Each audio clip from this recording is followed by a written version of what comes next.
ভিডিওটা করছি আউট ফ্যামিলিকে নিয়ে, অনেকদিন করিনি আউট ফ্যামিলিকে নিয়ে।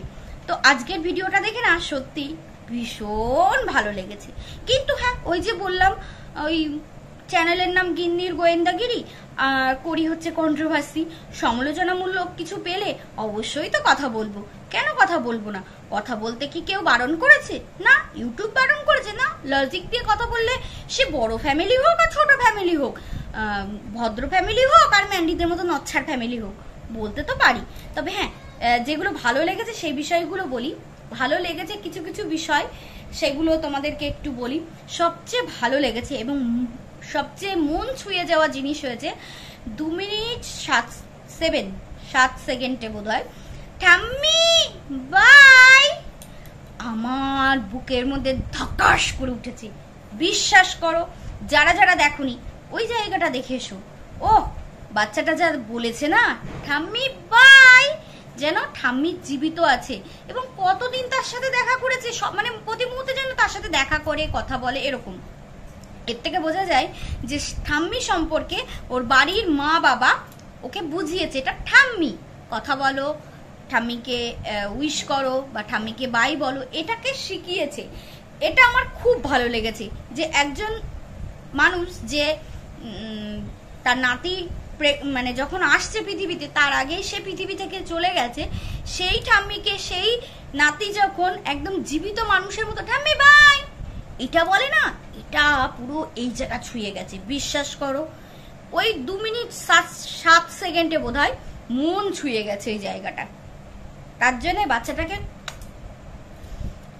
সত্যি ভালো লেগেছে। আর সবচেয়ে ভালো লাগে যখন ওই গপুর কাছ থেকে প্রসাদ নিজে খাই, গপুকে খাওয়াই, এই জায়গাটা খুব ভালো লাগে। তবে হ্যাঁ, গপু যেহেতু সিংহাসনে আরো ঠাকুররা থাকে, সেই জায়গাটায় ওটা করছে, তো ওটা না করাই ভালো।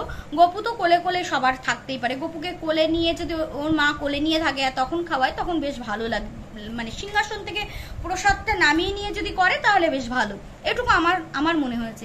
তবে হ্যাঁ, আউট ফ্যামিলি আর কিছু তো পেট প্রমোশন থাকবেই, সবটাই সব ভিডিওতেই আসে, যেহেতু ওদের ভিউজ বেশি তাই পেট প্রমোশন তো আসবেই।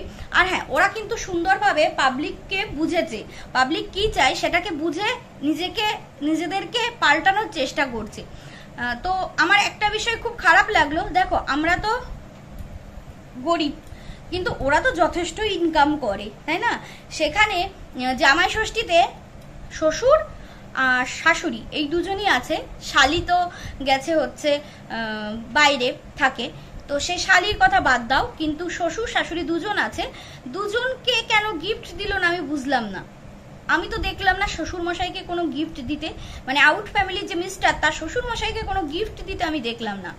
এবার ধরো আমিও জামাই ষষ্ঠীর ব্লগ দিয়েছি, তোমরা চাইলে দেখতে পারো মাই লাইফ স্টোরি ব্লগে। তো সেখানে তোমরা দেখেছো যে আমি আমার বাবাকে ওই যে প্যান্টগুলো বাবা পরে সবসময়, সেইগুলোই দিয়েছি দুটো। এবার আর একটা জামা দিয়েছি, পাতলা জামা, যেটা আমার ব্যবসার থেকে ওখান থেকে মা নিয়েছে, ঠিক আছে। আর ভাইকেও দিই, ভাইকে তো কুরিয়ার করে কেন পাঠাবো, মা বাবা তো 23 তারিখে যাবে, তো ভাইয়ের জন্য ওখানে আমি একটা হচ্ছে ওর ষষ্ঠীর ড্রেস আর একটা হচ্ছে রাখির জন্য পাঠিয়ে দেবো। দুটো ড্রেস ওকে পাঠিয়ে দেবো আর রাখিটা পাঠিয়ে দেবো।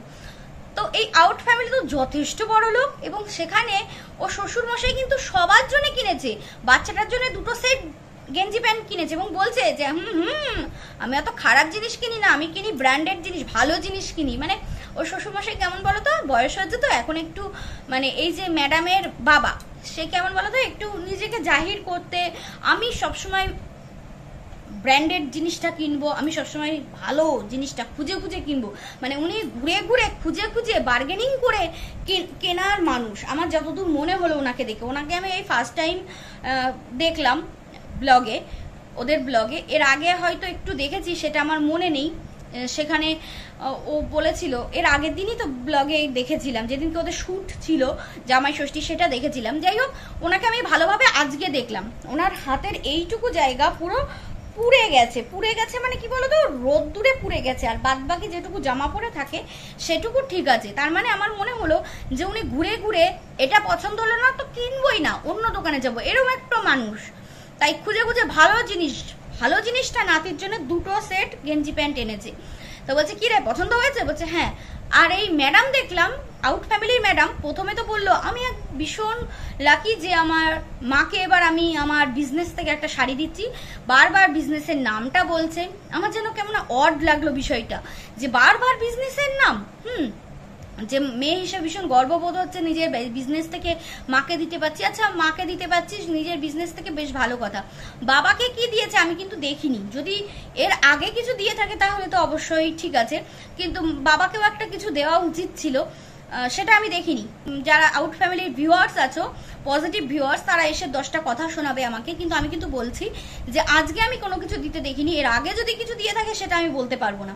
বারবার নিজেদের শোরুমের নামটা বলছে, তো এই জায়গাটা আমার খুব খারাপ লেগেছে। তারপরে গেল, গিয়ে রান্না বান্না করছে। যে মঙ্গলবারে একটা শ্যুট হয়েছে ওদের, কোনো একটা ব্র্যান্ডের শ্যুট, হয়তো আমার যা মনে হয় হয়তো বা ওই কুকমির ব্র্যান্ডের শ্যুট, কারণ আজকে দেখলাম যে কুকমির একটা ব্র্যান্ডের সাথে ওদের ইয়ে হচ্ছে, তার মানে কুকমি দিয়ে ওদের সমস্ত রান্নাগুলো হয়েছে, এরকম ব্র্যান্ডের শ্যুটই হয়েছে আমার যা মনে হচ্ছে, আমি শিওর নই।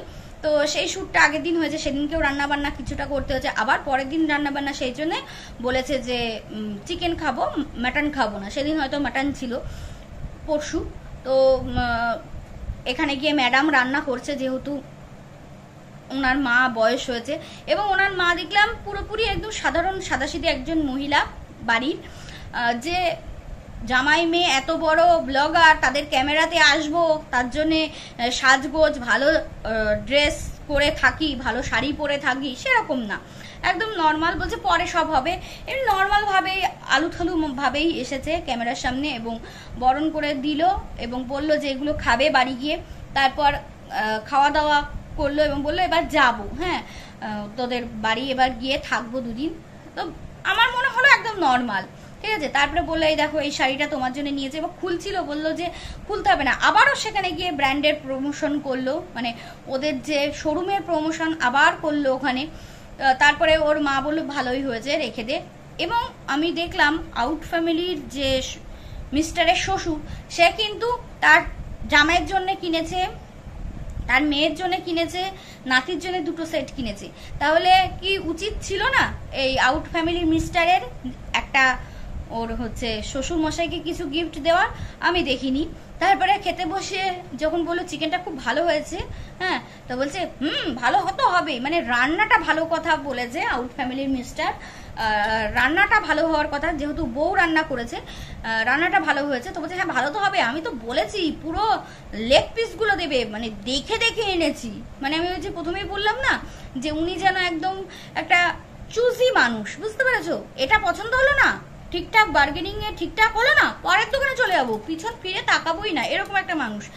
মানে ঘুরে ঘুরে বাজার করে, এবং তার জন্য এইটুকু পুরো কালো হয়ে গেছে। আর ওনাকে দেখে এটা বোঝাই যাচ্ছে চিকেন ভালো হয়েছে, রান্নাটার কথা বলেছে উনি, ওনার চিকেন কেনাটা ভালো হয়েছে সেটাই বলতে যাচ্ছিল। এবং শাশুড়ি মা একদম অন্যরকম, একদম সাদাসিধে ভোলা ভালা একজন মানুষ, দেখে যেটা মনে হলো।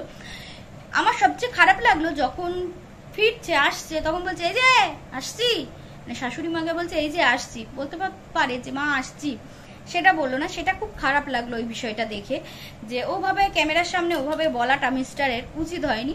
এবং মিসেসও বললো না যে মা আসছি, এটাও মানে দেখলাম না। আমি যখনই বাপের বাড়ি যাই তখনই মা আসছি বা বাবা আসছি বলে তারপরে আসি। তো মিসেসকেও দেখলাম না যে কোনো কিছু বলতে। দেখো বড় ফ্যামিলি বলে তাদের সম্পর্কে কিছু বলা যাবে না এমন তো কথা নয়, যেটা দেখবো সেটা তো বলবোই। তারপরে ভালো লাগলো যে ওই বাচ্চা ছেলেটা রাত্রিবেলা যখন রাইমস গুলো পড়াচ্ছিল বেশ ভালো লাগছিল। দেখো আগেকার যুগ আর এখনকার যুগের মধ্যে অনেক পার্থক্য। এখন বাচ্চাদের ছোটবেলায় প্লে স্কুলে দেয় বাবা মা, যাতে তাদের মোবাইল বা কার্টুনের প্রতি অ্যাডিক্টেড না হয়ে তারা যদি একটু পড়াশুনোয় খেলার ছলে, ওটা হলো খেলার ছলে পড়াশুনো। এবার কি বলতো, এই বিষয়গুলো আমি আগে বুঝতাম না। যখন ছেলেদের ভর্তি করেছি আমাদের এখানে জি বাংলার লার্নিং গ্রুপ কিডজি এসেছিল, ওদের প্রথম পড়ানোর ধরন আমার খুবই ভালো লেগেছিল। এবং বড় ছেলে ওখানে পড়েছে, খেলার ছলে ওরা পড়ায়, খুবই ভালো ছিল। ছোট ছেলে পড়েছে, তো সেই জন্যই বলছি প্লে স্কুলগুলো ভালো, প্লে স্কুলে দিলে অবশ্যই বাচ্চাদেররা ছোটবেলা থেকে খুব ভালো শিক্ষা পাবে। তো আমার মনে হয় না যে ওই 5 বছর বয়স পর্যন্ত ওয়েট করা, এখন 5 বছর বয়স পর্যন্ত ওয়েট করাই উচিত না। কম্পিটিশন এতটা হাই লেভেলে হয়ে গেছে, আমাদের সময় বা আমাদের দাদা দিদিরা যেরকম পড়াশুনো করেছে সেই পড়াশুনোই এখন তো হবে না, এখন কম্পিটিশন হাই। তো এখন ওই বাচ্চাদের ওই সময় থেকেই ওই খেলার মাধ্যমে পড়াশুনোটা শেখানো উচিত। এটাতে আমার মনে হয় না কোনো রকম খারাপ কিছু ওরা করেছে। যারা বলেছিল একটা টাইমে যে ওরা এখনই বাচ্চাকে কেন দিল, এটা ভুল, কারণ প্লে স্কুলে ছোটবেলা থেকেই দিতে হয়। যাই হোক, আমার ভিডিওটার মধ্যে বেস্ট পার্ট ওটা লেগেছে, আর খারাপ এটাই লেগেছে যে কোনো রকম শ্বশুর মশাইকে কোনো গিফট দেওয়া হলো না, দ্বিতীয়ত হচ্ছে শাশুড়ি মাকে এই যে আসছি এটা বলা। ঠিক আছে, চলো। আর বেস্ট পার্ট 2 মিনিট 7 সেকেন্ডে ঠাম্মি বাই, তো বাই।